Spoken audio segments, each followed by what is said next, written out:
Hello mesdames, j'espère que vous allez super bien ce matin. Ce matin, nous allons développer un thème très intéressant d'ailleurs. Si tu veux aller loin, respecte l'autorité. Est-ce que tu savais que même Dieu, qui est ton créateur, te demande de respecter tes autorités? Comme d'habitude, dans nos enseignements partent des principes bibliques. Romains, le chapitre 13 et le verset 1. Que toute personne soit soumise aux autorités supérieures, car il n'y a point d'autorité qui ne vienne de Dieu. Et les autorités qui existent ont été instituées de Dieu. Alors, il y a quelque chose que moi particulièrement et personnellement j'ai remarqué, c'est que beaucoup cherchent du travail, beaucoup cherchent les faveurs, beaucoup cherchent l'élévation, mais ces mêmes personnes sont prêtes à se moquer des autorités, à les lyncher, à leur lancer des pierres en fait, à les dénigrer à longueur de journée. Je dis, toi, tu n'as même pas encore d'emploi, ou même tu es à l'auto-emploi, tu cherches à te mettre à ton propre compte, mais c'est toi qui dénigres le président de la République du matin au soir. C'est toi qui tu travailles même déjà, tu veux des faveurs venant de tes supérieurs hiérarchiques, mais tu te moques d'eux. Ça veut dire que, en fait, moi, c'est quelque chose qui me dépense, en fait. Je dis, peu importe la façon dont ils sont, parfois ce sont des personnes qui sont pas très élégantes, parfois qui parlent pas très bien, qui sont pas très éloquentes, qui parfois ont de mauvaises odeurs corporelles, mais ce sont des choses que vous êtes prête à murmurer en fait dans les couloirs. En fait, en le faisant, ne t'attends plus à quoi que ce soit venant de cet état, de cette institution, de ces personnes-là, tu vois. Ça, ce sont les lois spirituelles. Ces personnes-là n'ont même pas besoin de savoir, n'ont même pas besoin d'être au courant que tu fais ce genre de choses, mais ça joue à ta défaveur en fait. Évite de te moquer de tes supérieurs hiérarchiques, de tes leaders spirituels, de tes aînés, de tes parents, des personnes élevées en dignité. Ça, ce sont des choses qui vont te bloquer. Ça va te bloquer même si tu penses que tu es non, je suis en cette année. Alors non, vraiment ici, on est en train de développer des thèmes, de parler des choses qui vont tirer les femmes vers le haut, qui vont faire de nous des femmes de valeur, qui vont élever notre mindset, vous comprenez? Alors, je vais nous donner à nous toutes ici d'ailleurs, moi-même y compris, quelques astuces pour respecter ton autorité, respecter ce que Dieu a mis lui-même devant toi, tu vois. Peut-être pour un temps, toi-même peut-être demain tu es appelé à être une autorité. Et si tes subordonnés te faisaient pareil, crois-moi, ce que tu fais, les autres te le feront, ça c'est clair. Là, je vais m'adresser à toutes celles qui travaillent en collaboration directe en fait avec un supérieur hiérarchique, spécifiquement aux secrétaires de direction, aux assistantes de direction. Tu vois, toute personne en fait qui est proche. Pourquoi? Dans secrétaire, on parle de secret. Je vais te dire, apprends à garder les secrets de ton patron. Oui. Apprends à couvrir sa nudité. Ça là, il faut vraiment que tu apprennes. Si tu veux être une personne qui veut aller loin, tu dois apprendre à le faire. Il y a une histoire dans la Bible, l'histoire de Noé.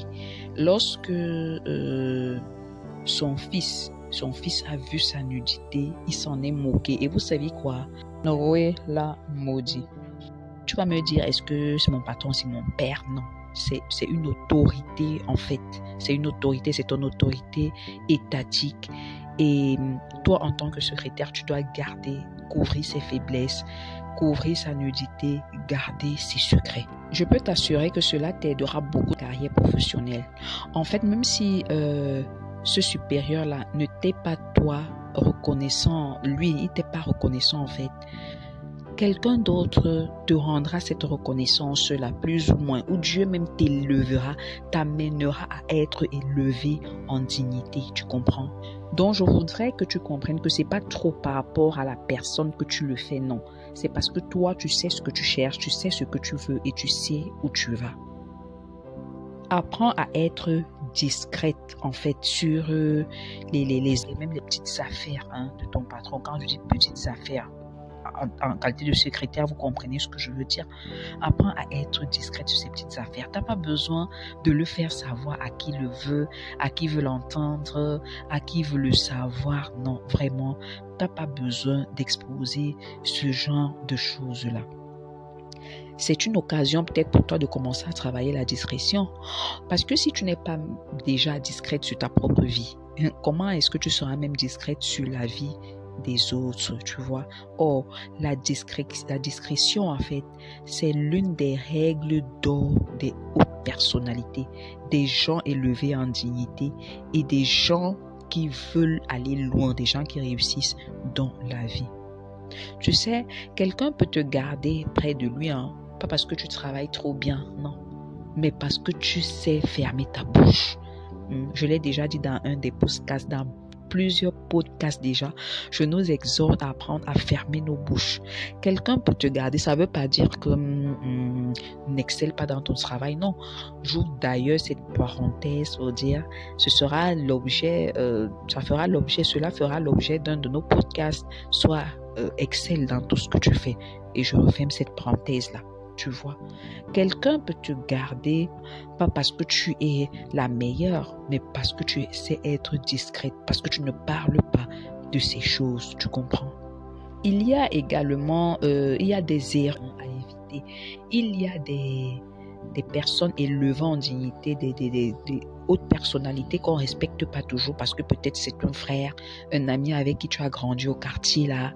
Le voici alors, il est déjà nommé directeur et tu es là même devant les gens. Oh yo, oh gars, non. Non, non, non, non, non. Je dis même si c'est ton ami au quartier, devant les gens, donne-lui sa place de directeur, donne-lui sa place de président, donne-lui sa place élevée en dignité. Ce sont des choses, toi, qui vont t'amener loin. Même s'il te dit, nous sommes des amis, machin, on se connaît depuis, oui, laisse que cet ami-là, justement, te présente devant les gens comme son ami, tu vois, qu'ils disent, oh vraiment, je t'assure, il sera même fier de le dire, mais vraiment, depuis que je suis devenu directeur, elle m'appelle directeur, machin, ça flatte l'ego. Je vous ai dit qu'il y a des choses qui flattent l'ego.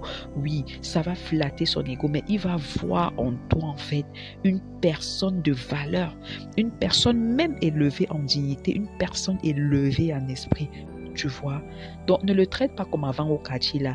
Vraiment, si tu veux même traiter comme ça avec ton ami, je dis que vous êtes vraiment amis. Attends quand vous êtes à deux, attends quand vous êtes loin de ce cadre professionnel là, tu vois. Sinon, même des faveurs auprès de cette personne, tu vas perdre. Il y a également cette erreur qu'on fait souvent là, parce que notre cadet en âge, quand je dis cadet en âge, est nommé notre supérieur hiérarchique. Oh là là, ça veut dire tu lui dis, non, c'est qui? C'est un petit frère, il vient m'apprendre le travail. Non, toi-même tu es en train d'aplaner ta stagnation professionnelle, tu comprends? Parce que tu as vu que, oui, il est plus jeune que moi, elle est plus jeune que moi, elle a quoi à me dire? Malheureusement pour toi, c'est cette personne-là qui a été élevée en dignité. Tu fais comment? tu ne la respectes pas simplement parce que elle est ton cadet. Non. Et je dis même si c'est ton cadet de sang, ton frère, tu vois, ton petit frère de sang qui a été élevé en dignité, ne le traite plus comme ton petit frère. Ah non, c'est mon petit frère, c'est ma petite soeur. Tu viens, tu tapes sa tête, la tape un peu ou devant les gens. Non, non, non, non, je dis non. Il faut qu'on développe des manières et des attitudes qui nous tirent vers le haut, qui nous amènent loin. Vous comprenez? Il y a une autre erreur à éviter, qu'on a nommé quelqu'un qui professionnellement parlant, ne vaut pas mieux que toi. Alors tu le méprises, tu dis pardon, qui? En plus, je vaux mieux que lui. En plus, tout le travail qu'on se donne souvent, qu'on donne souvent ici, c'est moi qui me le tape. Et c'est lui qui a été nommé directeur. Ma chérie, ne fais pas cette erreur-là. On l'a nommé, on ne t'a pas nommé, ton tour arrive. Et peut-être même plus grand que pour lui, si, seulement si, tu respectes les lois divines qui sont à l'occurrence respectent l'autorité parce que toute autorité vient de Dieu. Alors, nous allons nous arrêter là pour aujourd'hui et nous continuerons assurément cette séquence vendredi ou même lundi. Je tiens néanmoins à te rappeler, mesdames, que 2024, c'est ton année. Ne passe pas à côté de ce que le Seigneur a prévu pour toi parce que tu ne respectes pas l'autorité. Ne passe pas à côté de ta promotion, ne passe pas à côté de ton élévation, ne passe pas à côté de tes bénédictions parce que tu ne respectes pas l'autorité. Sur ce, mesdames, je vous souhaite une agréable journée et à vendredi ou à lundi pour la deuxième partie.